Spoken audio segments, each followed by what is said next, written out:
What did you learn from him, from your time working with Pep, and what did you take from his managerial style and his tactical approach and everything that you've taken on board yourself?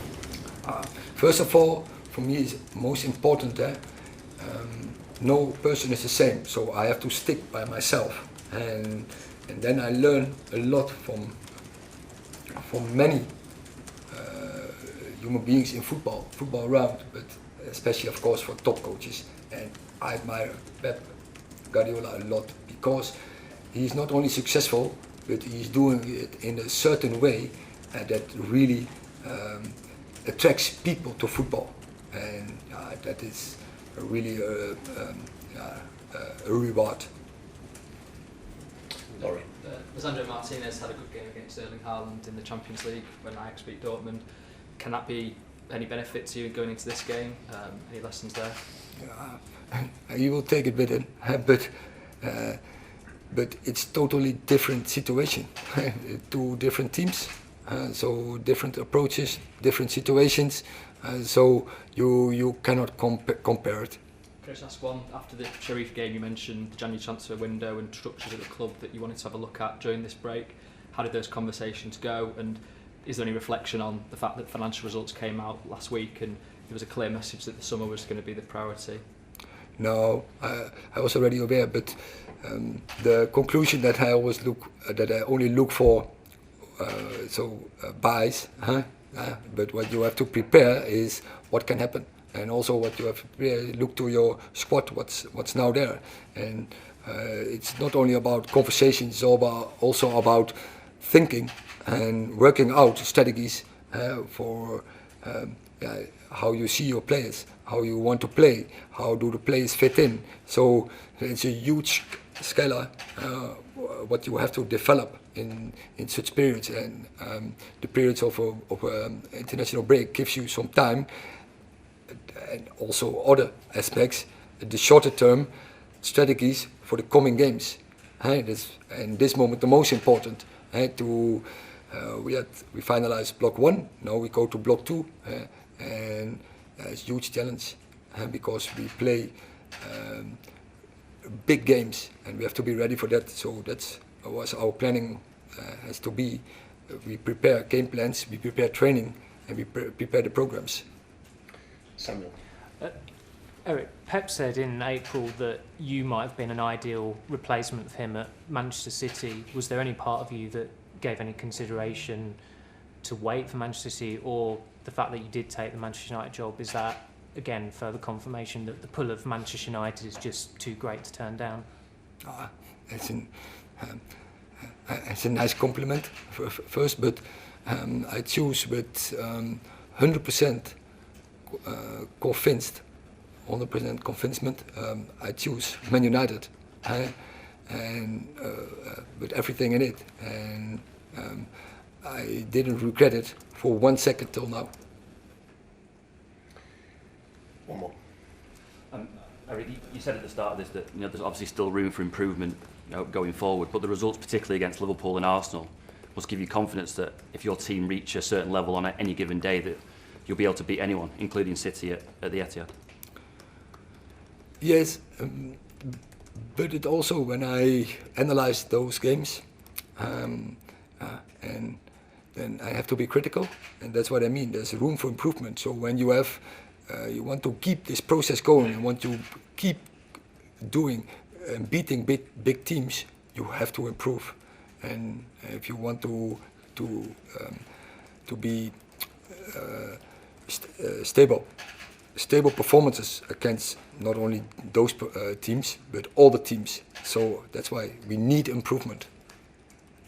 Okay, we'll take just a few questions for the Sunday embargo.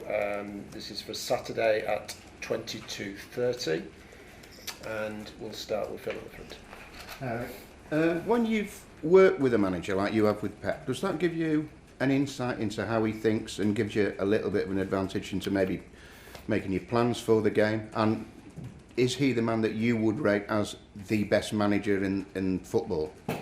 One that everybody has to aspire to? It's of course I know, but he will also know. I think we know everything, about each other. But so when we worked together, it was already 8 years ago. So and as a manager, one of the things you have to always develop, and I think that's what he did, and I hope I did as well. So we hopefully we changed in the right way, but I'm sure he did, and I did as well. So, and if he's if he's the best manager, definitely he's one of them. For me, he is, but I think there are much more really good managers. We have some world class in this moment in football. That's quite clear. And a lot of managers will set up their team, especially when they're taking on a team that everyone sees as the favourites to win the title or whatever, more intent on stopping them rather than trying to win the game. Would you send your team there to win it, to go there with no fear? We want to play our game, and that's clear. So with our principles and with our rules, but we always respect the opponent. Doesn't matter who is the opponent, but we want to play our game. Joe. Erik, when you have someone like Jadon Sancho who's played with Haaland, do you kind of ask Jadon for any maybe little secrets or little minor advantages to try and stop him, or is it so obvious when you watch the videos what Haaland can do that there's no point in asking Jadon for any extra information? Of course, you talk with your players, and when a player played in the past with a player, you ask him. But I think it's also our job in advance to do the job and make an analysis from the team. And if individual players have a huge contribution to the result, we have to do our job, and that is what I am doing with my staff. And then, player, because they can give more details clear. And just a quick one, Luke Shaw, because obviously Harry Maguire's got a lot of headlines, but Luke did quite well playing for England. Oh, no, not quite well. He did very well. Is that good for you? We are really happy, I think, with almost all the players played really well for their nations. We follow that, so that's also one of the aspects what you're doing in the international break. And with all the players for the nations did really well. It was Diogo scored twice, Bruno scored, played 2 times really strong. It was Casemiro played really well. Fred did his job. It was Luke Shaw definitely for me played really strong against Germany. We saw a lot, and we are happy with the performances from our players. And I think it tells also a bit of it reflects what we are doing with Man United in this moment. So you can see this morning in the training as well, it was a really high level, high energy, but the level of the performance of the training was good, and so that gives me confidence for the coming period. Final question, Ty Marshall. Erling Haaland did a documentary in Scandinavia a few weeks ago, I think, where he talked about the 7 clubs that he could sign for in the summer, of which Man United weren't one, even though they'd shown interest previously. I know it's before your time, but how do you get this club to a position where the best players in the world have United at the top of the list of clubs they want to join rather than Man City? Oh, we have them already in. You've got the best players in the world already?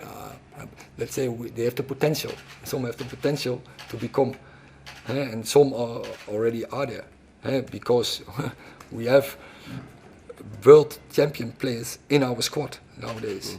So they are the best of the world. You can say that. We have a lot of players who already win the biggest titles in the world.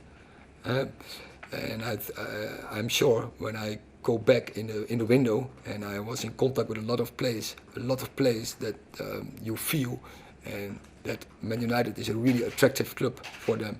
So I'm not concerned about that point. Andrew, can I ask one for the Observer, please?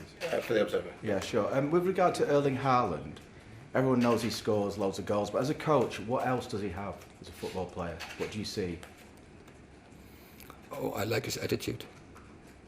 Yeah, how he's on the pitch. Yeah. How would you describe the attitude? How do you mean? He's direct. His life is about goals, and he goes direct to the goal of the opponent. Can he also create goals, or is he just purely a finisher? No, I think he can also create goals, but once again, I respect him. But for us, Sunday we are not playing against Haaland. We're playing against Man City, and it's not about Man City. For us, we respect the opponent, but it's about Man United.